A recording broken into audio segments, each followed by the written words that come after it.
चलिए, तो आज अपन स्टार्ट करेंगे इलेक्ट्रोस्टैटिक्स का एक इम्पॉर्टेंट पोर्शन। कल अपन ने कंप्लीट कर लिया था और आज अपन गॉस लॉ, कैपेसिटर और मे बी कहीं मैग्नेटिज्म भी अपन कंप्लीट कर लें आज के लेक्चर में। ठीक है, तो आज का जो सबसे पहला टॉपिक है दैट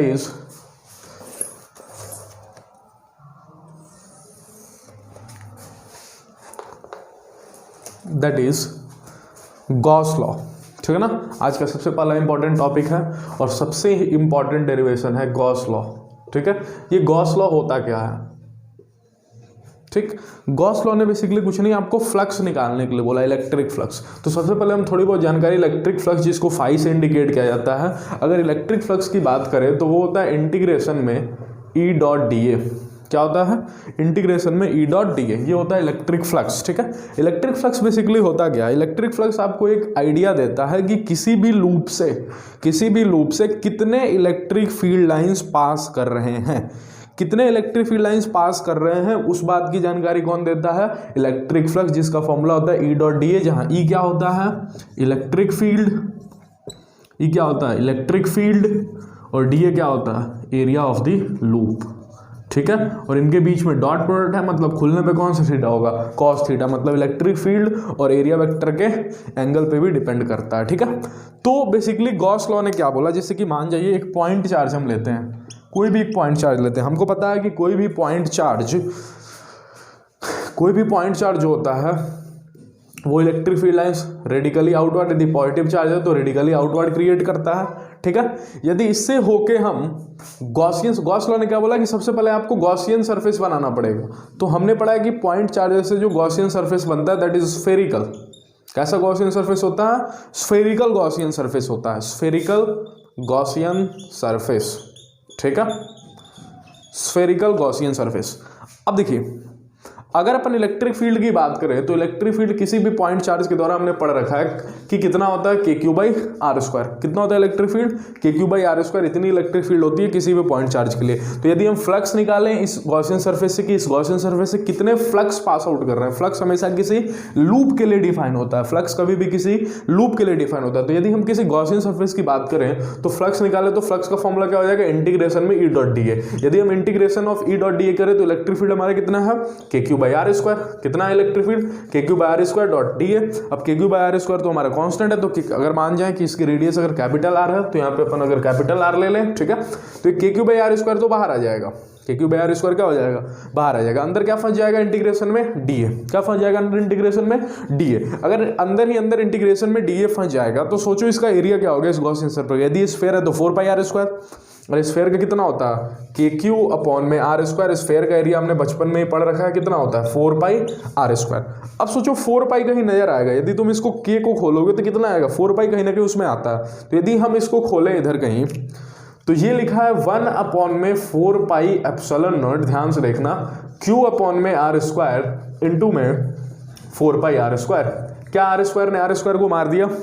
ध्यान से देखोगे तो 4 पाई ने 4 पाई को भी मार दिया, तो क्या बच गया? Q अपॉन में epsilon not.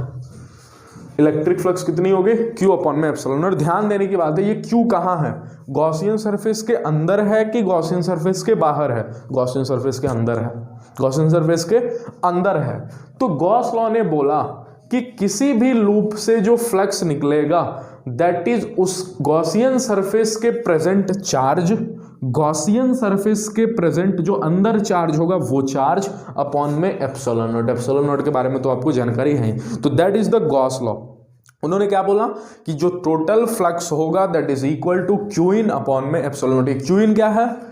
Charge inside the Gaussian surface. ठीक है, तो यही है बेसिकली क्या हमारा गॉस लॉ। चलिए आगे बढ़ेंगे अपन। तो ये बेसिकली आपका गॉस लॉ था पूरा, जो मैंने आपको बताया कि किसी भी गॉसियन सरफेस से जो फ्लक्स पास आउट करेगा, जो फ्लक्स होगा वो होगा उसके अंदर प्रेजेंट जो चार्ज होगा अपॉन में एप्सिलॉन नॉट। आगे बढ़ेंगे अपन और बात करेंगे कैपेसिटर के जितने भी डेरिवेशन है उनके डेरिवेशन पे। तो कैपेसिटर क्या होता है बेसिकली, कैपेसिटेंस क्या होता है, it is the capacity to hold charge. मतलब जैसे कि अगर बॉटल ही ले लें हम, बॉटल, तो बॉटल के पास कितनी क्षमता है पानी होल्ड करने की, ठीक है। उसी प्रकार से कोई भी जैसे डिवाइस है उसके पास कितनी क्षमता है चार्ज को होल्ड करने की, वो क्या कहलाता है, कैपेसिटेंस। क्या कहलाता है, कैपेसिटेंस।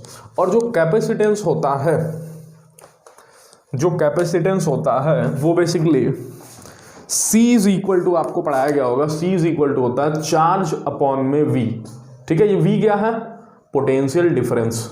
V क्या है, पोटेंशियल डिफरेंस या इलेक्ट्रिक पोटेंशियल, जो भी आप बोले, ठीक है, जो भी बोले आप, ठीक है। तो ये Q क्या है, चार्ज, और ये V क्या है, पोटेंशियल डिफरेंस, और C क्या है आपका, कैपेसिटेंस, ठीक है, the capacity to hold charge. अगर हम बात करें जैसे कि पहला ही है, किसी स्फेयर के लिए पूछ देता है कैपेसिटेंस कितना होगा, किसी स्फेयर के लिए, तो कुछ नहीं बदलेगा।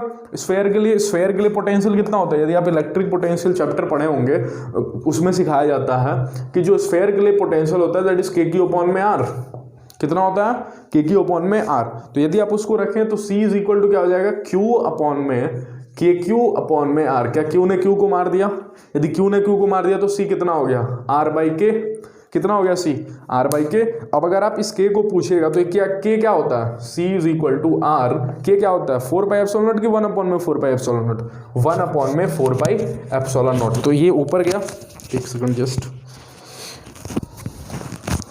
ठीक है। तो ये अगर ऊपर जाएगा तो C कितना हो जाएगा, 4 पाई एप्सिलॉन नॉट R, ठीक है। तो किसी भी स्फेयर अगर कोई कैपेसिटर स्फेरिकल शेप का है, कैसा है, स्फेरिकल शेप का है, तो उसकी कितनी कैपेसिटी होगी चार्ज को होल्ड करने की, that is 4 pi epsilon naught R। मतलब कैपेसिटेंस किस पे डिपेंड करेगा, उसके रेडियस पे। यदि रेडियस बड़ी करती जाइएगा तो उसमें ज्यादा चार्जेस इकट्ठा होते जाते हैं, जो इस फॉर्मूला से दिखाई दे रहा है, C is equal to 4 pi epsilon naught R। चलिए आगे बढ़ेंगे।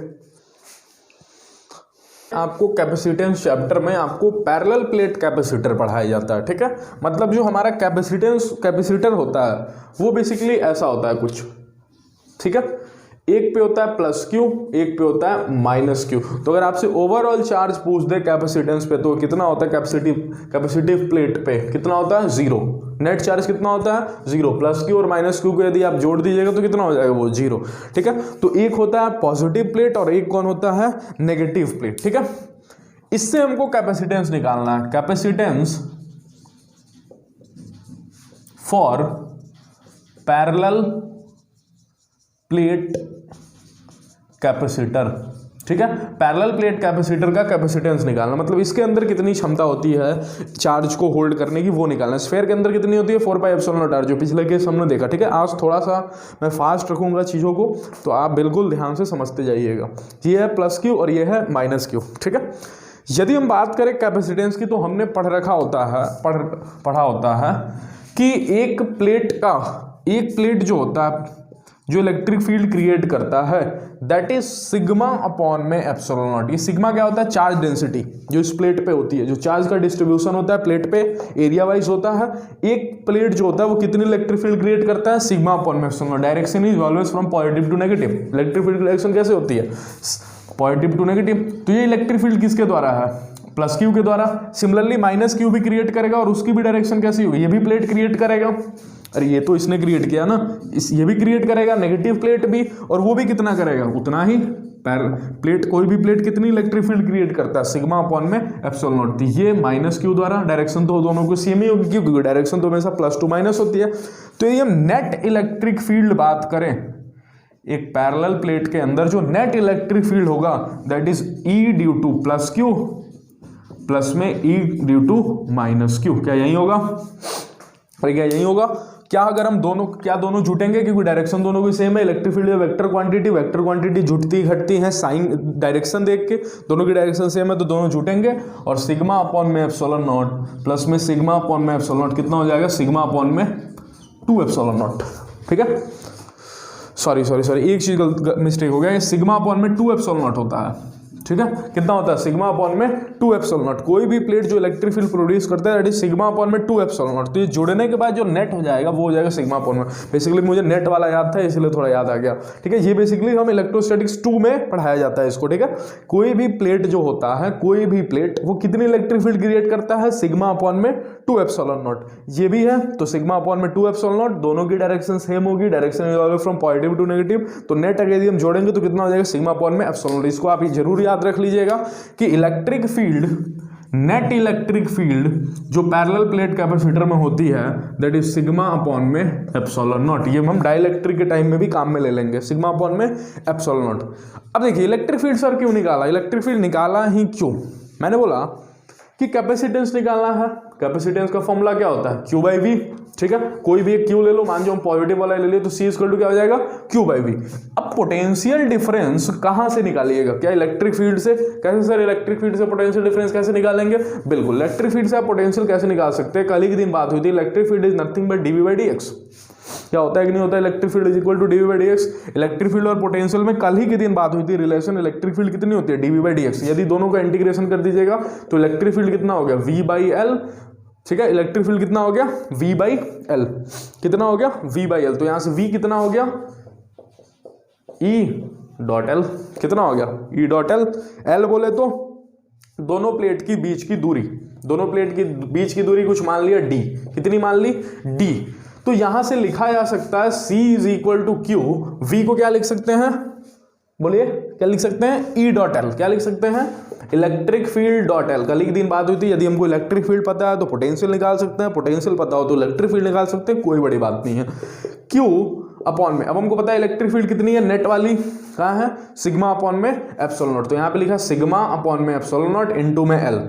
जैसे पता चला ये तो हो गया Q एप्सिलॉन नॉट अपॉन में सिग्मा इनटू L। अब सिग्मा ने अपने ओरिजिनल फोटो में आ गया सिग्मा अपना। सिग्मा का ओरिजिनल फोटो क्या होता है, सिग्मा क्या होता है, basically charge per unit area. और सिग्मा क्या होता है, चार्ज पर यूनिट एरिया। रो क्या होता है, रो क्या होता है, वॉल्यूम पर यूनिट, सॉरी रो क्या होता है, चार्ज पर यूनिट वॉल्यूम। और लैम्डा क्या होता है, चार्ज पर यूनिट लेंथ, ठीक है। तो ये तीनों आपको याद होनी चाहिए। यदि वॉल्यूम पे डिस्ट्रीब्यूशन हो तो रो डिफाइन होता है, यदि लेंथ पे चार्ज डिस्ट्रीब्यूशन हो तो लैम्डा डिफाइन होता है, और यदि एरिया पे चार्ज डिस्ट्रीब्यूशन हो तो क्या डिफाइन होता है, सिग्मा। तो सिग्मा क्या होता है, basically Q by A। Sigma क्या होता है, Q बाई A। यदि सिग्मा को खोले तो that is Q epsilon not Q upon में A इंटू में L। क्या ये लिखा है, क्या Q से Q कट जाएगा। अगर आप इसे ध्यान से देखिएगा तो C is nothing but A epsilon naught upon में L, ठीक है। कितना हो गया, C A epsilon naught upon में L। और L कितना है, दोनों के बीच की दूरी कितनी है, D। तो बेसिकली आप इसे क्या लिख सकते हैं, D, ठीक है। तो किसी भी स्फेरिकल कैपेसिटर के लिए, किसी भी स्फेरिकल कैपेसिटर के लिए ध्यान से सुनना, किसी भी स्फेरिकल कैपेसिटर के लिए जो कैपेसिटेंस होता है that is 4 pi epsilon not into R, ठीक है। और किसी भी पैरेलल प्लेट कैपेसिटी, मतलब दो पैरेलल प्लेट रख दिए जाएं तो उनके पास कितनी क्षमता होगी चार्ज को होल्ड करने की, that is A epsilon naught upon में D। किस पे डिपेंड कर रहा है, एरिया पे और डिस्टेंस पे। किस पे डिपेंड कर रहा है, एरिया पे और डिस्टेंस। मतलब दोनों की दूरियां बढ़ाते जाइएगा, दोनों की दूरियां बढ़ाते जाइएगा तो कैपेसिटेंस क्या होगा, घटेगा। कैपेसिटेंस क्या होगा, घटेगा। देखिए इनवर्सली प्रोपोर्शनल है, ठीक है। चलिए आगे बढ़ेंगे अपन। अब देखिए, ठीक है, तो कैपेसिटेंस क्या हो गया, E एप्सिलॉन नॉट अपॉन में D। कैसे आया मैंने आपको बता दिया, ठीक है। ये पूछा जा सकता है आपके एग्जाम में। अगला जो है वो सुपर इंपॉर्टेंट है, वो क्या है, energy in a capacitor. Energy in a capacitor मतलब एनर्जी कितनी स्टोर हो सकती है किसी पैरेलल प्लेट कैपेसिटर में, वो हम देखेंगे, ठीक है। चार्ज कितनी हो सकती है, वो चार्ज होल्ड करने की इसकी क्षमता कितनी है, A एप्सिलॉन नॉट अपॉन में D। यही होता है ना capacitance, the capacity to hold charge, वो तो है A एप्सिलॉन। अब कितनी एनर्जी स्टोर हो सकती है किसी पैरेलल प्लेट कैपेसिटर में, वो हम देखने जा रहे हैं, ठीक है। कैपेसिटेंस की यूनिट तो आपको पता ही होगी, फैराडे। तो आप यूनिट, डायमेंशन और जितने भी फॉर्मूले हैं फिजिक्स में वो तो आप बिल्कुल रिवाइज कर लीजिएगा, ठीक है। वो बहुत इंपॉर्टेंट है। अगला है एनर्जी इन कैपेसिटर। कैपेसिटर में एनर्जी। अब देखिए बेसिकली एनर्जी होता क्या है,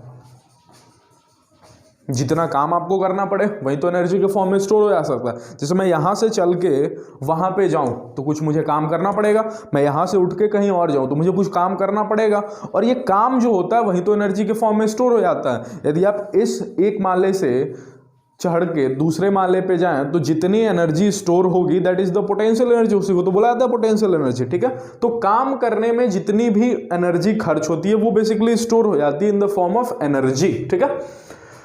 तो बेसिकली मुझे करना क्या होगा, अगर मुझे इसको चार्ज करना है इनिशियली, क्या ये न्यूट्रल होंगे, क्या इनिशियली दोनों के दोनों प्लेट न्यूट्रल होंगे, ठीक है। चार्ज यदि करना है तो इस पे बेसिकली माइनस वाला चार्ज आ रहा था और इस पे कौन वाला चार्ज आ रहा था, प्लस वाला चार्ज आ रहा था, ठीक है। तो बेसिकली मैंने किया क्या, यहां से चार्ज उठा के यहां पे ला रहा था, ठीक है।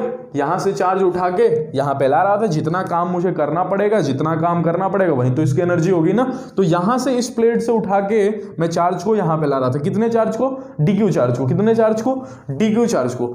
तो बेसिकली वर्क डन क्या होता है, work done Q delta we, ये आपको पढ़ाते हैं इलेक्ट्रोस्टैटिक्स में, कि जितना आपको काम करना पड़ता है किसी चार्ज को एक पॉइंट से दूसरे पॉइंट उठा के ले आने में, दैट इज क्यू, मतलब जिस चार्ज को आप उठा के ले आ रहे हैं, डेल्टा वी बोले तो दोनों का पोटेंशियल डिफरेंस, मतलब दोनों पॉइंट के बीच में कितने का पोटेंशियल डिफरेंस है, ठीक है। तो यहां से यदि काम छोटे छोटे चार्ज को लेके जा रहे हैं तो जो वर्क डन होगा वो भी छोटा होगा, तो क्या बोल सकते हैं, डी डब्ल्यू is equal to d q into delta v बोला जा सकता है। और इसको हम वापस से क्या कर देंगे, इंटीग्रेशन। अब देखिए ये तो न्यूट्रल है, ये तो इनिशियल स्टेज है, ये कब का स्टेट है, इनिशियल। क्या कहीं बीच में यदि हम चार्ज को उठा के यहां से यहां ले जा रहे हैं तो इस पे जो डेवलप होगा, इससे चार्ज उठा के ले जा रहे हैं, ठीक है, इससे चार्ज क्या कर रहे हैं, उठा के ले जा रहे हैं, तो इस पे डेवलप होगा माइनस क्यू और इस पे क्या डेवलप हो जाएगा, प्लस क्यू, ठीक है। ये कहीं इंटरमीडिएट स्टेट हो गया, ये कौन सा स्टेट हो गया, इंटरमीडिएट, ठीक है, मतलब बीच में कहीं ये स्टेट हो गया, ठीक है। फाइनली क्या हो गया, फाइनली हम मान लें कि फाइनली इस पे प्लस क्यू चार्ज आ गया और इस पे माइनस क्यू, और तब हमने बोल दिया कि कैपेसिटर हमारा फुल्ली चार्ज हो गया। शुरुआत में दोनों न्यूट्रल थे, हमने चार्ज को क्या किया, यहाँ इस प्लेट से उठा के इस प्लेट पे लाया और हमने बोला जितना काम हमको करना पड़ेगा वही एनर्जी के फॉर्म में स्टोर हो जाएगा, ये कॉन्सेप्ट होता है, ठीक है। तो चार्ज को यहां से यहां उठा के ले गया, कुछ समय बाद इस पे क्यू चार्ज डेवलप हुआ और इस पे माइनस क्यू, फाइनली जब फुल्ली चार्ज हो गया तो ये प्लस क्यू हो गया और ये माइनस क्यू हो गया, ठीक है। तो यदि हम बात करें तो क्यू डी क्यू इंटू में डेल्टा वी, ठीक है। अब बेसिकली डेल्टा वी कितना होगा, पोटेंशियल डिफरेंस कितना होता है किसी भी प्लेट के बीच में, क्या कैपेसिटेंस का फॉर्मूला आपको तो एक ही याद रखना, C is equal to q by v, ठीक है। तो V कितना हो जाएगा, क्यू बाई सी, अरे क्या हो जाएगा V, ठीक है। तो डी डब्ल्यू is equal to d q into में क्यू बाई सी हो गया। अब C तो कांस्टेंट है तो C तो बाहर आ जाएगा, 1 में C, अंदर ही अंदर इंटीग्रेशन में कौन फंस जाएगा, Q इंटू डी क्यू। अब देखिए चार्ज कहां से कहां वेरी कर रहा है, शुरुआत में चार्ज कितना है 0 और फाइनली चार्ज कितना हो रहा है प्लस Q, तो 0 से Q इंटीग्रेट किया जाएगा क्योंकि चार्ज उतने ही में वेरी कर रहा है। तो डी डब्ल्यू का इंटीग्रेशन तो W हो गया, ठीक है। तो W इज इक्वल टू क्या हो गया यहाँ से 1/c इंटू में Q का इंटीग्रेशन क्या होगा, Q स्क्वायर बाई 2 कितना होगा, Q स्क्वायर बाई 2 कितना होगा, Q स्क्वायर बाई 2 कितना होगा, Q स्क्वायर बाई 2, ठीक है, Q स्क्वायर बाई 2। तो वर्क डन कितना आ गया, Q स्क्वायर बाई 2c कितना आ गया। और क्या यही वर्क डन, मैंने कॉन्सेप्ट कैसे कहा, यही वर्क डन एनर्जी के फॉर्म में स्टोर हो जाता है। तो एनर्जी कितनी हो गई, Q स्क्वायर बाई 2c, कितनी होगी, Q स्क्वायर बाई 2c, कितनी होगी, Q स्क्वायर बाई 2c। अब देखिए एग्जाम में आपके क्या होता है, basically energy Q square by 2c ना देखे, हाफ CB स्क्वायर दे देती है। देखो एनर्जी अगर आपको दे दे कि प्रूफ कीजिए एनर्जी होगी हाफ CB स्क्वायर कैपेसिटेंस में, तो किया क्या इसने, क्या C को रखा, क्या इसमें Q है, नहीं है ना Q, तो Q को रिप्लेस कर दीजिए। Q को रिप्लेस करने का तरीका हमने क्या बोला, पूरे कैपेसिटेंस में तो एक ही फॉर्मूला यूज में आता है, C is equal to Q by V। तो यहाँ से Q को रिप्लेस कीजिएगा तो Q क्या होता है CV, तो यदि आप Q को रखिएगा CV तो ये होगा CV का स्क्वायर अपॉन में 2C, तो ऊपर ऊपर से होगा C square V square upon में 2C, एक C से एक C मर जाएगा तो ऊपर क्या बचेगा CV स्क्वायर बाई 2, ठीक है। तो ये भी बेसिकली पूछ देता है, ठीक है। चलिए नोट कीजिए। अब देखिए ये वाला पार्ट तो मैंने आपको समझा दिया, अब थोड़ा सा इंपॉर्टेंट जो पार्ट है डाइलेक्ट्रिक वो मैं आपको समझा देता हूँ, फिर हमारा कैपेसिटेंस खत्म हो जाएगा और फिर हम लोग मैग्नेटिज्म पे मूव कर जाएंगे, ठीक है।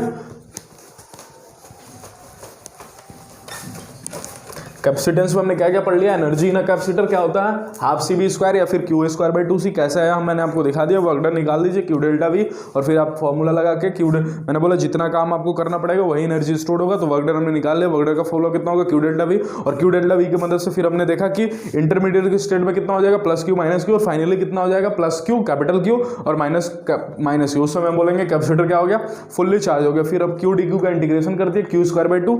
तो ऐसे आपको बिल्कुल समझ में आना चाहिए। एनर्जी इन अ कैपेसिटर हमने बता दिया आपको, हमने बता दिया कि कैपेसिटेंस कितना होता है पैरेलल के प्लेट कैपेसिटर में, ठीक है, that is A epsilon naught upon में डी। अब अगला जो हमारा इंपॉर्टेंट पोर्शन आता है दैट इज डाई इलेक्ट्रिक। ये क्या होता है डाई इलेक्ट्रिक, तो ये बेसिकली एक सबस्टांस होता है, ठीक है। ये क्या होता है, बेसिकली एक सबस्टांस होता है। एक्चुअल में जो कैपेसिटेंस बनाए जाते हैं, जैसे मान लीजिए प्लस क्यू है, ये माइनस क्यू है, यदि आप इनको छोड़िएगा तो क्या ये एक दूसरे में चिपक जाएंगे, क्यों, क्योंकि इनके बीच में फोर्स लगेगा ना, और फोर्स कैसा लगेगा, अट्रैक्टिव वाला फोर्स लगेगा, तो एक दूसरे से क्या हो जाएंगे, चिपक जाएंगे। इसलिए जो डाइइलेक्ट्रिक, इसलिए जो कैपेसिटेंस बनाई जाती हैं ये बेसिकली एक सबस्टांस होता है जिसका नाम होता है डाइइलेक्ट्रिक। क्या नाम होता है, डाइइलेक्ट्रिक। इस पे कोटिंग कर दी जाती है प्लेट की, क्या कर दी जाती है, कोटिंग कर दी जाती है प्लेट की, ताकि ये चिपके नहीं। यदि अभी तक जो हम पढ़ते आ रहे हैं उसमें बीच में क्या होता, एयर, क्या था, एयर, क्या था बीच में, एयर।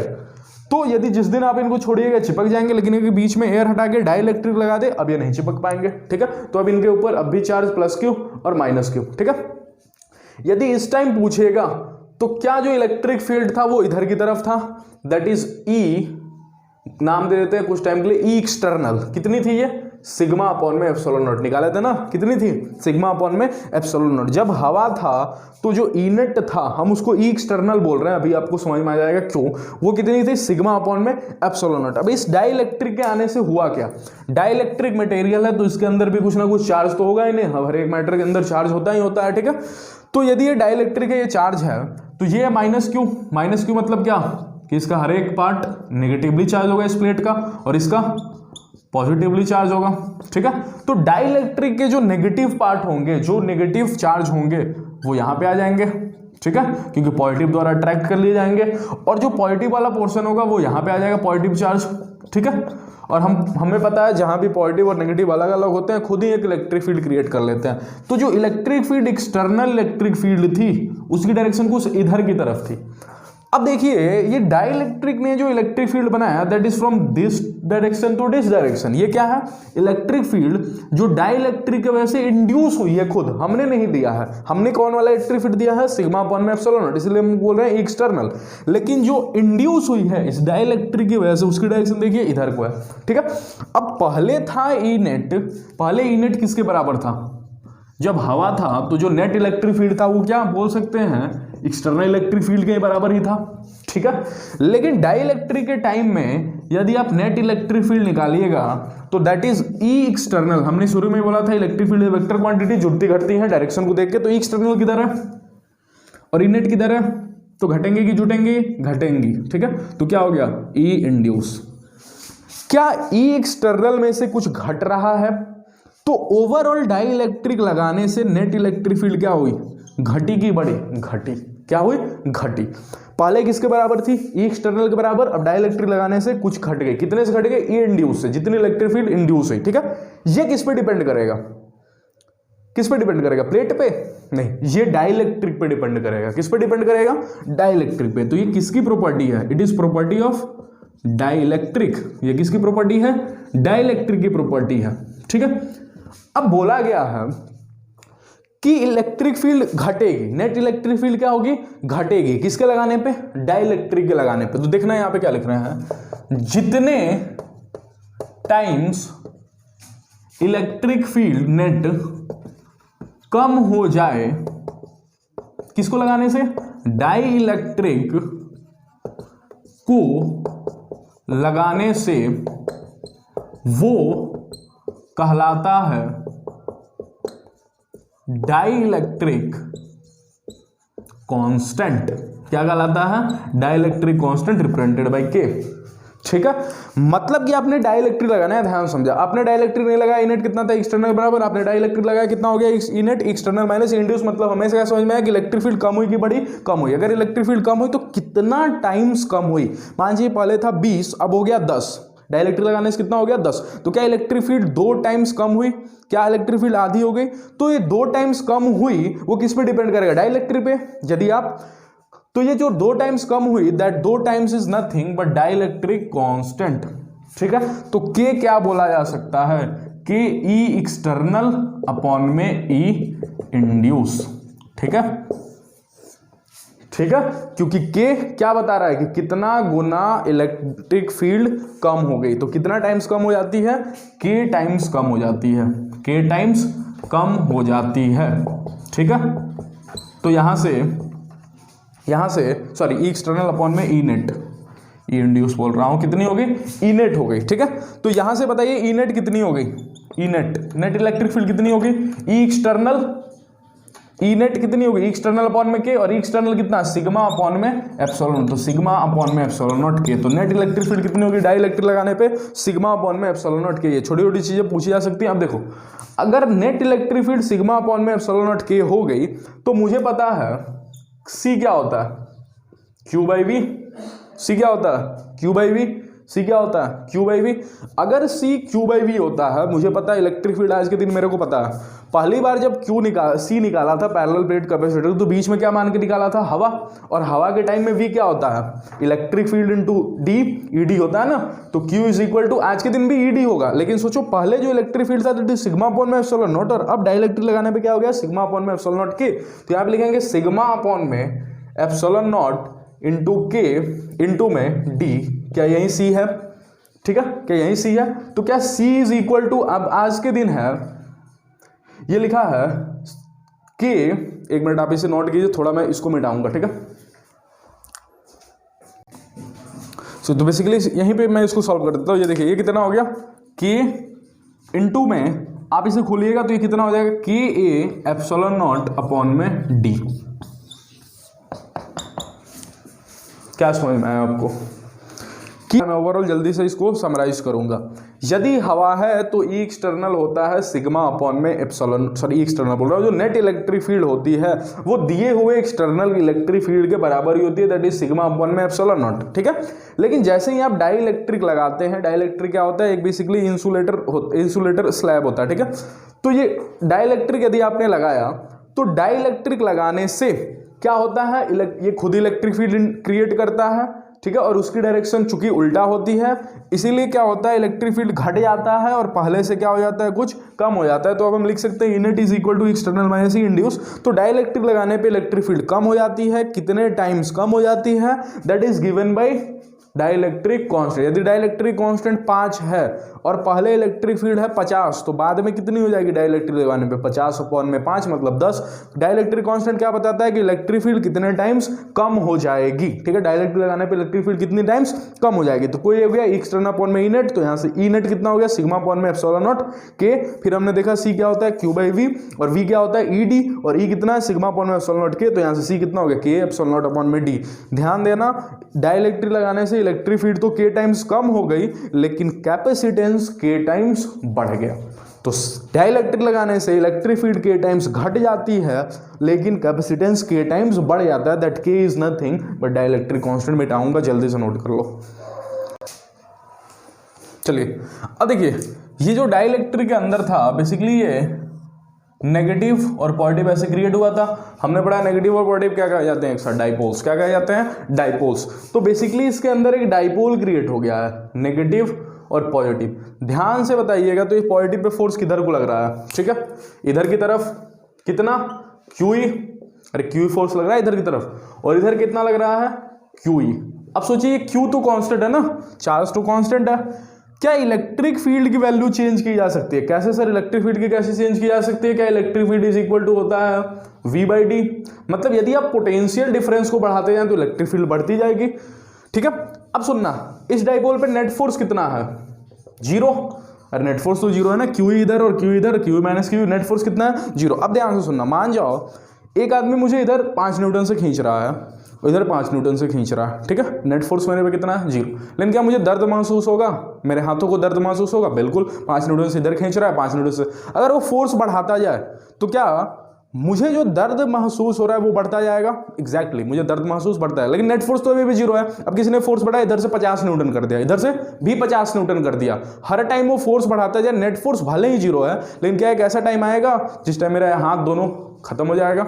अरे होगा कि नहीं होगा? तो यदि इलेक्ट्रिक फील्ड की वैल्यू बढ़ाते जाएं तो मुझे समझ में क्या आ रहा है, नेट फोर्स तो हमेशा 0 ही होगा। क्यों? क्योंकि QE माइनस QE हमेशा नेट फोर्स तो 0 ही होगा। लेकिन ये डाइपोल टूट सकते हैं, ये डाइपोल्स क्या हो सकते हैं? टूट सकते हैं। और उस टाइम लीकेज ऑफ करंट होने लगता है, उस टाइम लीकेज ऑफ चार्ज, उस टाइम क्या होने लगता है? Leakage of charge. तो ये डाइपोल्स टूट सकते हैं। तो लिख रहा हूं किसी एक इलेक्ट्रिक फील्ड आने पर यह डाइपोल्स टूट सकते हैं, ठीक है। तो जिस इलेक्ट्रिक फील्ड पे ये डाइपोल टूट जाएं उस इलेक्ट्रिक फील्ड को बोली जाती है डाई इलेक्ट्रिक स्ट्रेंथ। ध्यान रहे, डाई इलेक्ट्रिक कांस्टेंट और डाई इलेक्ट्रिक स्ट्रेंथ बिल्कुल अलग है। डाई इलेक्ट्रिक कांस्टेंट बोलता है कि इलेक्ट्रिक फील्ड कितने टाइम्स कम हो जाएगी, इलेक्ट्रिक फील्ड कितने टाइम्स कम हो जाएगी। लेकिन डाई इलेक्ट्रिक स्ट्रेंथ बोलता है कि किस इलेक्ट्रिक फील्ड पे डाइपोल्स क्या हो जाएंगे? टूट जाएंगे, ठीक है। तो that electric field the dipoles created in the dielectrics will break down, that electric field is known as dielectric strength. जैसे 20 न्यूटन पर मीटर पे डाइपोल्स टूट गई तो 20 न्यूटन पर मीटर क्या कहलाएगा? डाई इलेक्ट्रिक स्ट्रेंथ, ठीक है। और चूंकि अब किसी बच्चे ने सोचा सर इलेक्ट्रिक फील्ड कैसे बढ़ाऊंगा? भाई पोटेंशियल डिफरेंस बढ़ाओ। तो सर मान लीजिए कि एक इलेक्ट्रिक फील्ड जैसे 20 न्यूटन पर मीटर पे इलेक्ट्रिक फील्ड पे डाइपोल्स टूट गए तो 20 न्यूटन पर मीटर डाइलेक्ट्रिक स्ट्रेंथ होगा। बिल्कुल एग्जैक्टली, ये डाइलेक्ट्रिक क्या होगा? स्ट्रेंथ होगा। क्या इस 20 न्यूटन पर मीटर पे कुछ पोटेंशियल भी होगा, दैट इज 20 वोल्ट। तो क्या ये भी तो बोल सकता हूं सर उल्टा कि 20 वोल्ट पोटेंशियल डिफरेंस पे ये डाइपोल्स टूटे? मैंने बोला बिल्कुल, 20 वोल्ट पे पोटेंशियल डिफरेंस पे क्या होंगे? डाइपोल्स टूट गए। तो इसको क्या बोला जाएगा? तो इसको बोला जाता है ब्रेक डाउन वोल्टेज, ठीक है। क्या होता है? Break down voltage. तो electric field is equal to क्या होता है? सॉरी यहां से V देखेंगे, V, तो V इज इक्वल टू क्या हो जाएगा? ED, ठीक है। मतलब जिस दिन ये V ब्रेक डाउन वाला बन जाएगा उस दिन ये इलेक्ट्रिक फील्ड कौन वाली होगी? Dielectric strength, dielectric strength into D। तो breakdown voltage is equal to क्या हो गया? Dielectric strength into D। किसी एक इलेक्ट्रिक फील्ड पे डाइपोल टूट जाएंगे और उस टाइम जो पोटेंशियल डिफरेंस होगा उसको क्या बोला जाएगा? Breakdown voltage. चलिए कैपेसिटेंस फाइनल हो गया। अगला हम मैग्नेटिज्म पे बात करते हैं। चलिए अगला जो पोर्शन है वो मैग्नेटिज्म। अब मैग्नेटिज्म में कोई भी बताता है तो सबसे पहले शुरुआत करता है ऑरेस्टेड एक्सपेरिमेंट से, ठीक है। ऑरेस्टेड एक्सपेरिमेंट क्या था कि अगर कोई करंट कैरिंग कंडक्टर है, ठीक है, जिसमें कोई करंट फ्लो कर रहा है I, करंट कैरिंग कंडक्टर कैसा होता है? चार्ज की न्यूट्रल कैसा होता है? न्यूट्रल। इसमें चार्ज फ्लो होते हैं लेकिन ये ओवरऑल कैसा होता है? न्यूट्रल। अगर इसके सामने एक प्लस क्यू रख दें, अगर इसके सामने एक प्लस क्यू रख दें जो रेस्ट पे है तो इस पे कितने फोर्सेस लगेंगे? 0। क्यों 0? क्यों? क्योंकि इलेक्ट्रोस्टैटिक फोर्स तो लगेगा नहीं। इलेक्ट्रोस्टैटिक फोर्स हमेशा दो चार्ज पार्टिकल के बीच में लगता है। अब एक चार्ज और एक न्यूट्रल, तो इलेक्ट्रोस्टैटिक फोर्स तो लगने से रहा। लेकिन इसने पाया कि जैसे ही इसको रफ्तार दे दी जाए, मतलब इस चार्ज को मूव करा दी जाए, इस पे एक फोर्स लगेगा। और फिर इसने जब स्टडी किया तो वो फोर्स कुछ ऐसा ही था जो दो मैग्नेट के बीच में लग रहा था।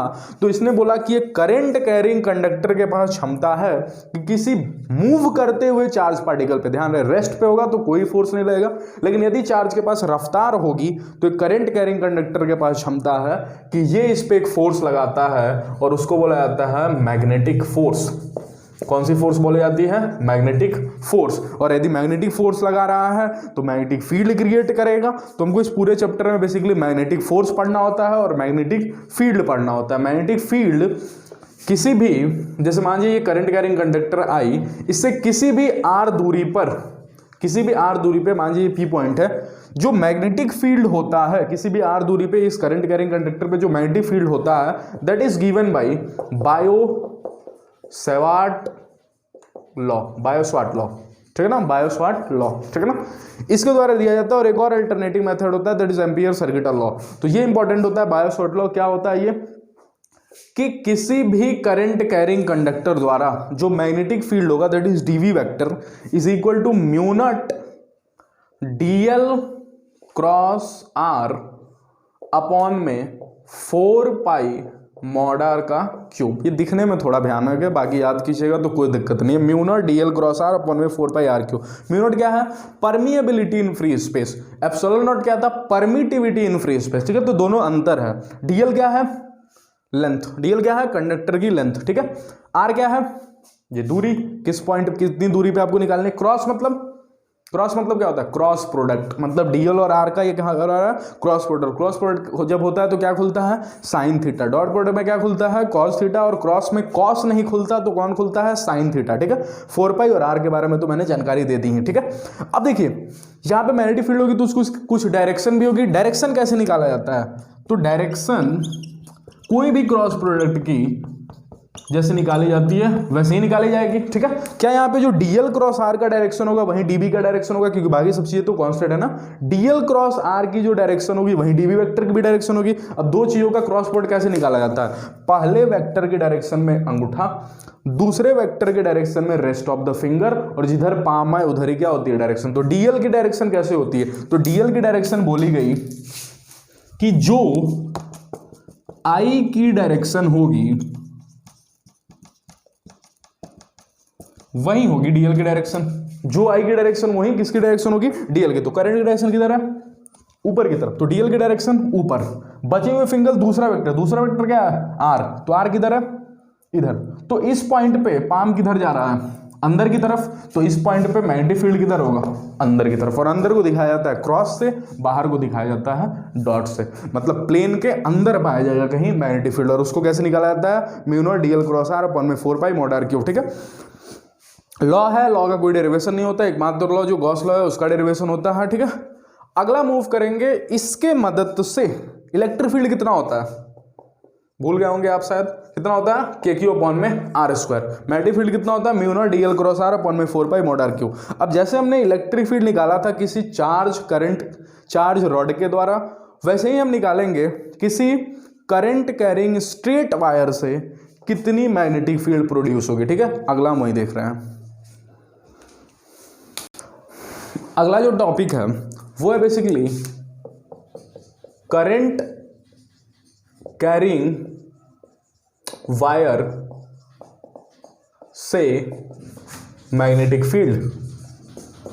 ठीक है, मतलब कोई भी करंट कैरिंग वायर कितना मैग्नेटिक फील्ड प्रोड्यूस करेगा। ठीक है, कोई भी करंट कैरिंग स्ट्रेट वायर। कैसा वायर? Straight wire. वो जो पिछला वाला था ये क्या बनाया था? स्ट्रेट बनाया था? नहीं, किसी के भी द्वारा वायर स्ट्रेट हो, सर्कुलर हो, किसी भी शेप में हो, जो मैग्नेटिक फील्ड होगा that is dv vector is equal to mu naught DL cross are upon में 4 pi mod are cube. Direction कैसे निकाली जाती है वो मैंने देख लिया, नहीं याद आ रहा तो वीडियो को थोड़ा बैक कीजिए और फिर आप देखिए। ठीक है, डायरेक्शन कैसे निकाला जाता है। फॉर्मूला आपके सामने, mu naught DL cross are upon में 4 पाई आर क्यूब। अब स्ट्रेट वायर दिखने में तो कुछ सीधा होगा, तभी तो नाम स्ट्रेट पड़ा है। ठीक है, अगर इसकी बात करें तो करंट की डायरेक्शन कुछ इधर को ले लिया। ठीक है, इससे आर दूरी पे, ठीक है, ये बिल्कुल स्ट्रेट थोड़ा दिख नहीं रहा, आई की डायरेक्शन कुछ इधर है, एग्जैक्ट सेंटर में बनाना पड़ेगा इसको थोड़ा। ये हो गया डी, जिससे पी दूरी पे हमको क्या निकालना है? Magnetic field. क्या निकालना है? Magnetic field. ठीक है, तो ये वाला अपर एंड पे फिर से आपको याद होगा रॉड वाला केस, इलेक्ट्रिक फील्ड जैसे हमने निकाला था, सेम टू सेम वैसा ही है। ठीक है, ऊपर वाला जो एंगल होगा दैट इज θ1, नीचे वाला एंगल θ2। सर θ1 θ2 क्यों? दोनों एंगल बराबर नहीं हो? मैंने बोला बिल्कुल नहीं, जरूरी थोड़े हमने सेंटर से ही डिस्टेंस लिया, कहीं से ही पूछ सकता है, यहाँ से ही पूछ सकता है, यहाँ से ही पूछ सकता है, यहाँ से ही पूछ सकता है। ठीक है, तो θ1 θ2 सेम नहीं है। हमने क्या किया था? एक छोटा एलिमेंट काटा था उस टाइम भी, और इस टाइम भी काटेंगे एक छोटा सा एलिमेंट, क्या? डीएल, और इसके तो फॉर्मूला में डीएल है, तो एक छोटा सा लेंथ हमने कंसिडर किया दैट इज डीएल वेक्टर। ठीक है, अगर डीएल वेक्टर को काटा तो डीएल वेक्टर इसके साथ कितना एंगल बनाएगा? ये तो डी थीटा हो गया आपका। ठीक है, और डीएल वेक्टर मान लेते हैं कुछ एंगल बना रहा है that is theta. DL vector कितना एंगल बना रहा है? थीटा, और इस डीएल द्वारा ही हम डीबी निकालेंगे। तो डीबी क्या हो जाएगा? Mu naught DL cross are upon में 4 पाई मॉड आर क्यूब। बार बार फॉर्मूला को लिखिएगा, जितनी बार लिखिएगा उतनी ही बार याद होगा। ठीक है, अब इसको खोलते हैं। बेसिकली आर क्या होगा? दोनों के बीच की दूरी, यही आर होगा ना, और आर कितना हो जाएगा, अगर आपको याद होगा तो डी सेक थीटा आया था इलेक्ट्रोस्टैटिक्स में, याद कीजिएगा। ये आर कितना आ जाएगा, ये डी है, ये थीटा है, तो ये कितना हो जाएगा, डी सेक थीटा। तो बेसिकली लिखता हूं इस फॉर्मूला को, ये मिटाता हूं।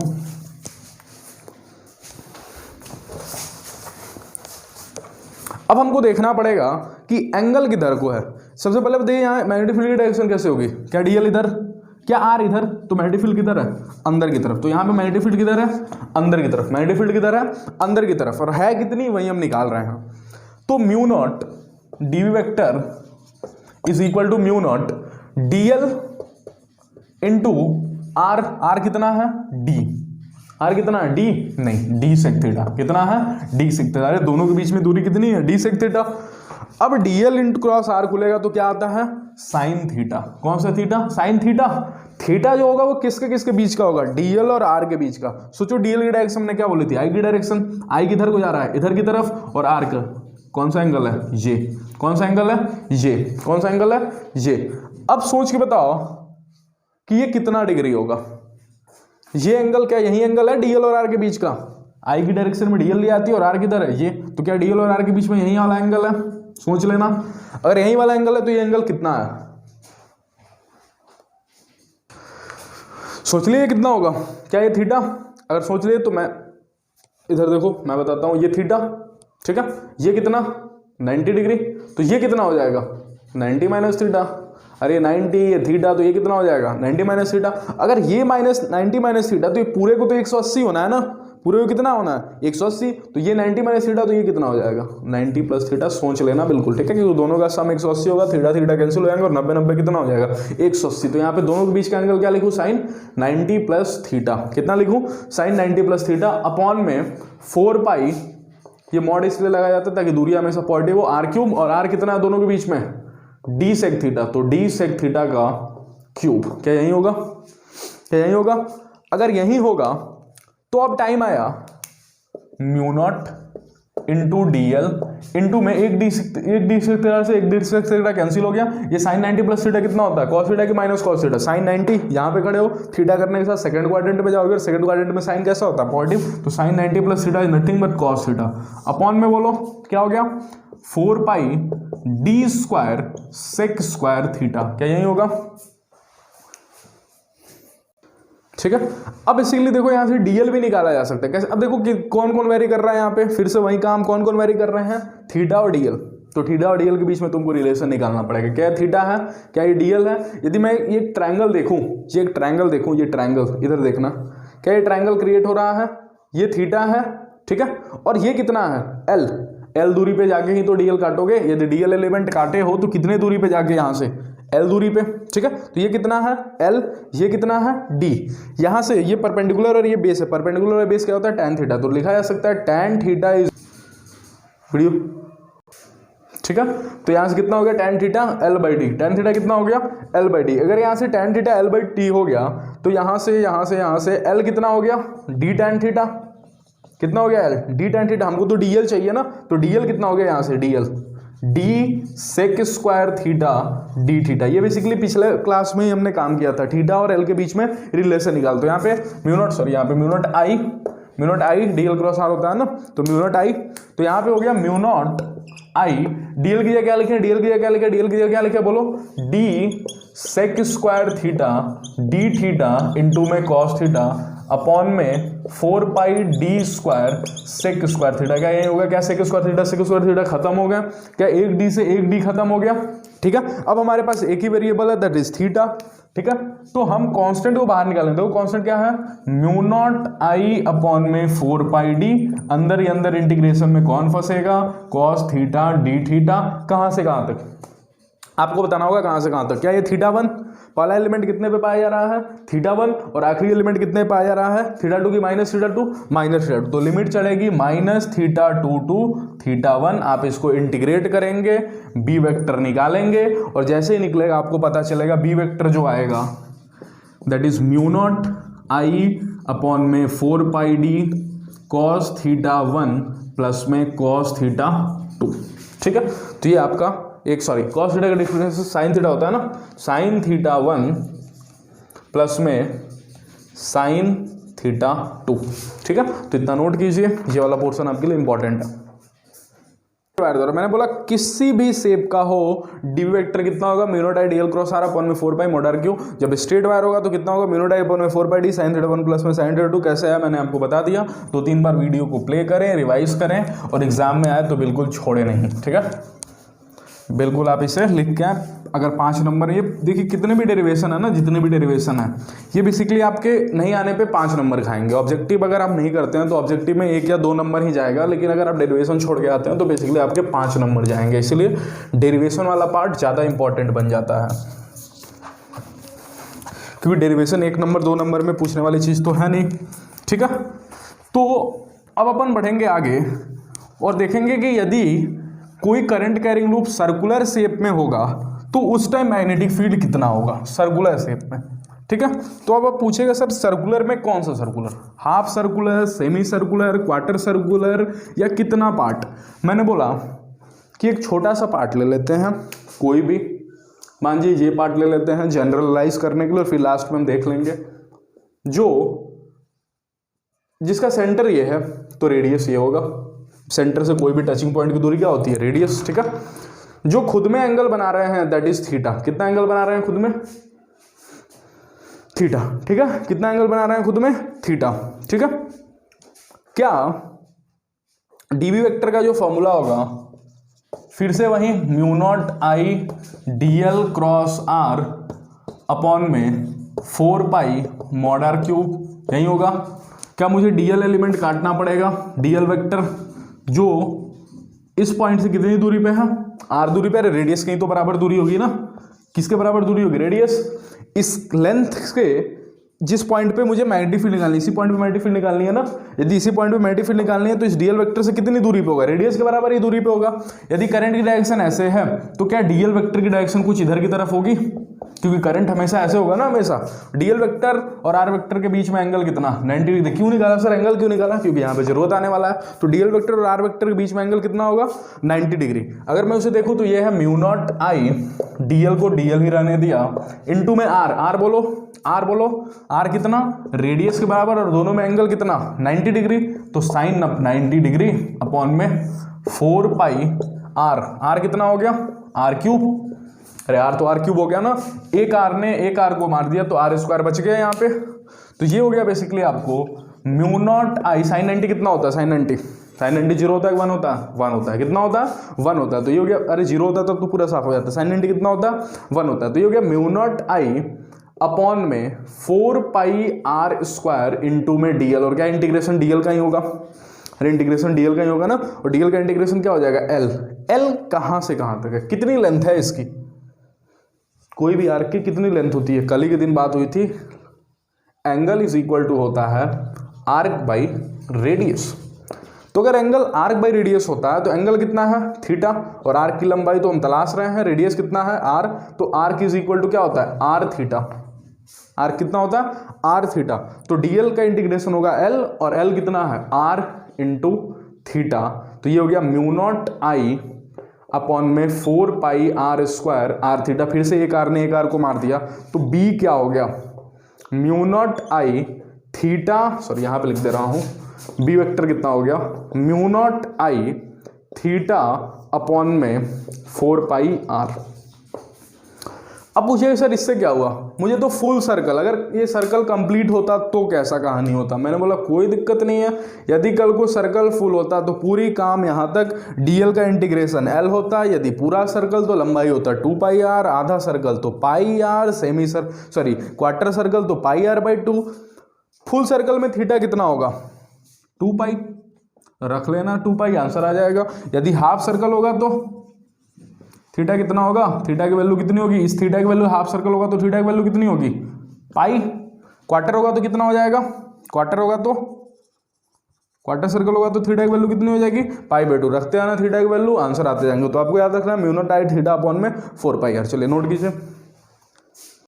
अब देखिए, अच्छा मैंने आपको क्या किया था कि बेसिकली इलेक्ट्रिक डाइपोल, किसी भी इलेक्ट्रिक डाइपोल को जब इलेक्ट्रिक फील्ड में रखिएगा तो उस पर कितना टॉर्क एक्सपीरियंस होता है वो वाला केस मैंने आपको नहीं कराया था। तो वो वाला केस मैं जब मैग्नेटिक डाइपोल के टाइम पे सिखाऊंगा, जब मैग्नेटिक डाइपोल को जब रखा जाता है किसी भी मैग्नेटिक फील्ड में, तो उस समय कितना टॉर्क लगता है वो वाला केस और इलेक्ट्रिक डाइपोल वाला केस मैं एक ही साथ आपको करा दूंगा, ठीक है। तो बिल्कुल चिंता ना करें उस बात की, ठीक है। अगला जो केस है वो हमारा हमने पढ़ा, ये लूप पे कहाँ पे, मैग्नेटिक फील्ड सेंटर पे, जैसे हमने इलेक्ट्रिक फील्ड सेंटर पे देखा था और एक्सिस पे देखा था, फिर से मैग्नेटिक फील्ड सेंटर पे तो देख लिया पिछला वाला केस, अब एक्सिस पे, मतलब यदि सर्कुलर करंट कैरिंग लूप है तो उसके एक्सिस पे बताना है। कहां पे बताना है? एक्सिस पे। अब देखिए कुछ चीजें होंगी जो आपको इमेजिन करनी पड़ेंगी, नहीं हो तो एग्जाम तो आपका 2-3 दिन है, ठीक है। इमेजिन करने से अच्छा है कि चीजों को बस याद कर लें जो नया इमेजिन हो पाए, ठीक है। तो ये है रिंग, क्या ये सर्कुलर कॉइल ऐसा है? नहीं, बिल्कुल ये प्लेन पे ऐसे रखा हुआ है, ऐसे, ठीक है। ये कैसे रखा हुआ है? ऐसे रखा हुआ है, मतलब कुछ पार्ट ये प्लेन के बाहर है, ऐसे इस शेप में रखा हुआ है, ठीक है। ये ऐसे रखा हुआ है बेसिकली, ऐसे, ठीक है। कुछ पार्ट बाहर आता हुआ और कुछ पार्ट ऐसे है, ठीक है। ये ऐसे नहीं रखा हुआ है, तो इसको 2D में बनाने के लिए ऐसे बनाया गया, लेकिन आप ऐसे समझिए कि इसको ऐसे आउट ऑफ द प्लेन रखा गया है एक्सिस को, ये लूप को, ठीक है। इससे सेंटर से, एक्सिस क्या होता है? सेंटर से गुजरती हुई लाइन। किसी भी पी पॉइंट पे मुझे क्या पता करना है? मैग्नेटिक फील्ड पता करना है। ये क्या होगा? रेडियस, ये रेडियस होगा ना। क्या काटेंगे हम? DL vector. क्या काटेंगे यहाँ पे? फिर से डीएल वेक्टर, एक छोटा सा एलिमेंट लेंगे जिसकी लंबाई होगी डीएल, कितनी होगी? डीएल, कितनी होगी? डीएल। इससे इस दूरी पे मुझे मैग्नेटिक फील्ड निकालनी है, ठीक है। कितना एंगल बना रहा होगा ये? कुछ थीटा एंगल बना रहा होगा। इसकी वैल्यू कितनी होगी बोलो? अगर इसकी दूरी कुछ x है तो ये कितना होगा? अंडर रूट में r square plus X square का, यही होगा डीएल और r के बीच की दूरी, सॉरी डीएल और पॉइंट के बीच की दूरी। तो डीवी वेक्टर का फॉर्मूला क्या होगा? फिर से mu naught I DL cross r upon में 4 पाई r क्यूब, यही होगा, ठीक है। r को मैं लास्ट में रख दूंगा, अंडर रूट में r स्क्वायर, क्या r इसके बराबर है? अंडर रूट में r square plus X square, उसको मैं लास्ट में रख दूंगा। मेरे साथ दीजिएगा और यहाँ पे सोचिएगा यहाँ पे डीवी वेक्टर की डायरेक्शन कैसी होगी। क्या डीएल की जो डायरेक्शन वो अंदर की तरफ है? नहीं सोच पाया। मैंने बोला इसको लूप को ऐसे रखा गया, ऐसे, इस लूप को कैसे रखा गया? ऐसे, मेरे हाथ की तरफ देखना, इस डीएल को ऐसे रखा गया लूप को। तो हर टाइम जो करंट है, ऐसे करंट जा रहा है, करंट क्या आपकी तरफ ऐसे करंट जा रहा है? तो या तो करंट की डायरेक्शन बाहर है या फिर करंट की डायरेक्शन अंदर है। अब करंट की डायरेक्शन अंदर है, आर कुछ इधर है, तो दोनों के बीच में एंगल कितना है? 90 डिग्री। एंगल कितना है? 90 डिग्री। तो डीएल की डायरेक्शन कुछ अंदर की तरफ है, कितना है? अंदर की तरफ। मैं लिख दे रहा हूं अंदर है, इनसाइड। डीएल की डायरेक्शन कैसे है? इनसाइड, और आर ऐसे है, तो हर टाइम दोनों के बीच में एंगल कितना होगा? 90 डिग्री। कितना एंगल होगा? 90 डिग्री। तो फिर से साइन 90 और साइन 90 कितना हो जाएगा? 1। अब मेरे साथ देना यहाँ पे, और आर वेक्टर डायरेक्शन में, क्या पहले अंगूठा डीएल वेक्टर डायरेक्शन में, क्या आर ऐसे है तो डीवी वेक्टर किधर होगा? ऐसे। क्या डीवी वेक्टर ऐसे होगा? क्या डीवी वेक्टर ऐसे होगा? क्या फिर से वही सिमेट्री वाला केस कि ये भी थीटा बनाएगा? अगर ये भी थीटा बनाएगा तो इसके कारण से भी कुछ डीवी वेक्टर इधर की तरफ होगा, ठीक है। अब देखिए जब आप इसको निकालिएगा ना, ये बेसिकली थोड़ा सा ज्योमेट्री लगता है, अभी मैं वो आपको बताऊंगा नहीं, ऑफलाइन क्लासेस के दौरान तो पूरा बताता हूं, लेकिन अभी उतना टाइम है नहीं। आप निकालिएगा तो ये भी थीटा आएगा और ये भी थीटा आएगा, ये दोनों भी क्या आएंगे? थीटा आएंगे। तो ये देखिए कुछ है कैसे, अगर ये थीटा, ये भी थीटा, क्या ये डीवी वेक्टर? क्या ये डीवी वेक्टर? क्या बात मानते हैं? क्या ये थीटा? क्या ये थीटा? ठीक है, आप ज्योमेट्री से इसको ट्राई कर लीजिएगा। ये थीटा, तो ये भी कितना होगा? थीटा ही होगा। क्या इसका एक कंपोनेंट इधर की तरफ होगा, that is dB cos theta, और क्या एक कंपोनेंट डीबी साइन थीटा इधर होगा? क्या इसके इस डीबी साइन थीटा से इसका dB sine theta cancel out हो जाएगा सिमेट्री की वजह से फिर से, ठीक है। तो जैसे पिछले बार होता था ना इलेक्ट्रिक फील्ड के केस में, dB sine theta, dB sine theta, D sine theta, D sine theta cancel होता था और डी कॉस थीटा का इंटीग्रेशन होता था, वैसे इस वाले केस में भी dB sine theta, dB sine theta इसका कैंसिल हो जाएगा और इंटीग्रेशन किसका होगा? डीबी कॉस थीटा, ठीक है। तो ये डीबी कितना है? म्यू नॉट आई डीएल का, तो डीएल ही रहने दिए, इनटू में आर, दोनों के बीच में एंगल कितना है? साइन 90 डिग्री अपॉन में 4 पाई आर क्यूब, और कौन सा थीटा?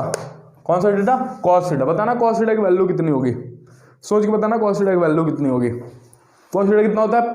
बेस अपॉन में हाइपोटेनस। बेस बताओ कितना है? पर हाइपोटेनस कितना है, तो क्या इसको लिखा जा सकता है x बाई आर, आर की वैल्यू मैं लास्ट में रख दूंगा, क्या इसको लिखा जा सकता है x बाई आर। अब देखो अब इधर देखो, क्या इस आर ने इस आर को मार दिया, ठीक है, अंदर ही अंदर क्या हो गया, ये साइन 90 तो 1 हो गया, ये हो गया म्यू नॉट आई इंटू में x इंटू में dl अपॉन में 4 पाई आर क्यूब, तब तक ये क्या हो गया b वेक्टर, कितना हो गया b वेक्टर। चलिए देखिए, ठीक है, ये कितना हो गया, ये देखिए बेसिकली गलती कहाँ से हो गया, क्या है ना मुझे कुछ भी रटता नहीं है, ठीक है, मैं जो मुझे याद नहीं था, इसलिए यहाँ पे देखिए ये थीटा, तो ये थीटा इधर वाला कंपोनेंट कॉस थीटा होगा ना, तो ये हो गया कॉस थीटा, ठीक है, तो ये क्या हो जाएगा साइन थीटा, ठीक है, तो यहाँ पे भी कॉस थीटा वाला कंपोनेंट कैंसिल होगा, साइन थीटा वाला बचेगा, तो यहाँ पे क्या होगा साइन थीटा, यहाँ पे क्या होगा sine theta, dB sine theta. आपको पता चल ही गया होगा, अगर आप खुद मेरे साथ कर रहे होंगे तो आपको तो पता चल ही गया होगा कि सर ने मिस्टेक कर दिया, यहाँ पे डीबी साइन थीटा होगा, ये वाला कंपोनेंट थीटा के पास वाला कंपोनेंट डीबी कॉस थीटा होता है ना, साइन थीटा। यहाँ इसको देखिए साइन थीटा की वैल्यू बोलो, साइन थीटा क्या होता है परपेंडिकुलर अपॉन में hypotenuse, that is R by R, क्या यही होगा, ठीक है, फिर से एक आर से एक आर तो कैंसिल हो गए, ठीक है, लेकिन इधर ये एक्स ना होके क्या होगा आर हो जाएगा, क्या हो जाएगा आर। अगर आप बाहर निकालो कांस्टेंट को तो that is mu naught I are upon में 4 पाई। अब बेचारे इस आर की वैल्यू रख ही देते हैं, आर की वैल्यू कितनी हो जाएगी R square plus X square की पावर 3/2 इंटू में डीएल, डीएल का इंटीग्रेशन कितना होगा, डीएल का इंटीग्रेशन एल, और एल कितना होगा किसी भी सर्कुलर लूप के लिए एल कितना होता है 2 पाई इंटू में उसका रेडियस, तो 2 पाई इंटू में उसका रेडियस। क्या क्या क्या कटेगा, क्या पाई से पाई कटेगा, क्या 2 से ये 2 कटेगा, तो आंसर क्या हो जाएगा B vector is equal to mu naught I R, mu naught I R, R या R square, mu naught I R square, sorry mu naught I R square upon में 2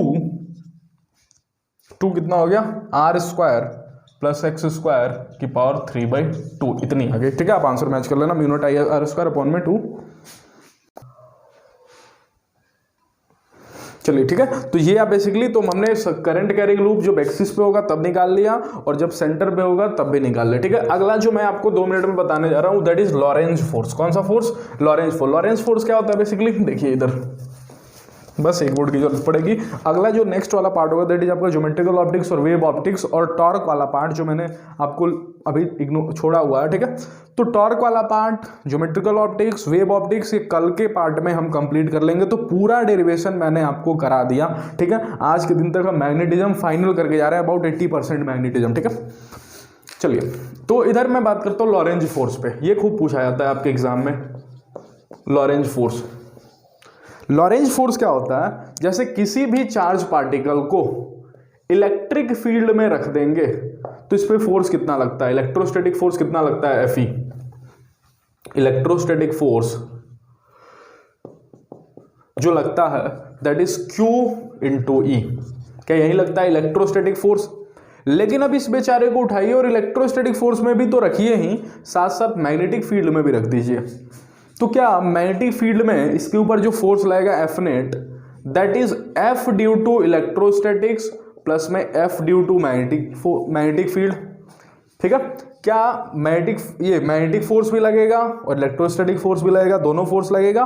that force will be known as Lorentz force. क्या बोला जाता है उसको, Lorentz force. अगर आप पढ़े होंगे तो इलेक्ट्रोस्टैटिक फोर्स तो होता है QE और QB कितना होता है QV क्रॉस B। मुझे उम्मीद है कि आप जरूर पढ़े होंगे कि मैग्नेटिक फोर्स कितना होता है QV क्रॉस B। यदि आप कॉमन लेंगे तो कॉमन क्या ले लेंगे Q। ध्यान रहे क्रॉस वाले टाइम में कॉमन हमने Q कहां से लिया, आगे से, तो ये होगा E प्लस में V क्रॉस B, ऐसे ही आंसर होगा, ठीक है। तो लॉरेंज फोर्स कितना, इसको क्या बोला जाता है लॉरेंज फोर्स। मतलब लॉरेंज फोर्स एक ऐसा फोर्स होता है जो भी चार्ज पार्टिकल पर जो इलेक्ट्रिक फील्ड और मैग्नेटिक फील्ड दोनों के प्रेजेंस में, वैसे फोर्स को क्या बोलेंगे लॉरेंज फोर्स। उसकी वैल्यू क्या होती है Q E प्लस में V क्रॉस B। ध्यान रहे आपके एक ऑप्शन में, सॉरी ये क्या है F नेट, ठीक है, ये F नेट है लॉरेंज फोर्स, ठीक है। FL बोल देता हूं मैं इसको, FL लॉरेंज फोर्स। आपके एक ऑप्शन में दिया होगा Q V cross B plus में E। तो कुछ बच्चे को लगेगा अरे प्लस है, इधर उधर कैसे भी लिखा सकते हैं, जैसे 2 + 3 है, इसको 2 + 3 भी लिख सकते हैं, 3 + 2 भी लिख सकते हैं, कैसे भी लिख सकते हैं। लेकिन अगर आपने इस ऑप्शन पे टिक मारा तो ये गलत हो जाएगा, ठीक है। ये आपको वेक्टर में सिखाया जाता है कि A cross B is not equal to B cross A। ठीक है, उसी कॉन्सेप्ट पे है ये। ठीक है, कि आपने कॉमन कहाँ से लिया, Q को यहाँ से कॉमन लिया, यहाँ से E बचा तो यहाँ पे E ही आगे आएगा, प्लस में V क्रॉस B, ये वाला ऑप्शन नहीं होगा। ठीक है, चलिए ठीक है, देखिए यहाँ पे क्या हो गया ना, ये नहीं, ये थोड़ा सा मिस्टेक हो गया मैंने, ये Q इज इक्वल टू क्या लिखा है, ये sorry FL is equal to क्या लिखा है, Q E प्लस में B क्रॉस B, ये एक आपके ऑप्शन में होगा जो कि क्या होगा, गलत होगा, क्योंकि A cross B B cross A के बराबर नहीं होता। यहाँ पे देखिए क्या है, V क्रॉस B है, B क्रॉस B आप नहीं कर सकते। ठीक है, क्योंकि दोनों आपस में बराबर नहीं होते, A क्रॉस B नॉट बराबर टू B क्रॉस A। ठीक है, तो आज का लेक्चर अपन इसी पे कंप्लीट करते हैं, लॉरेंज फोर्स पे। चलिए, थैंक यू।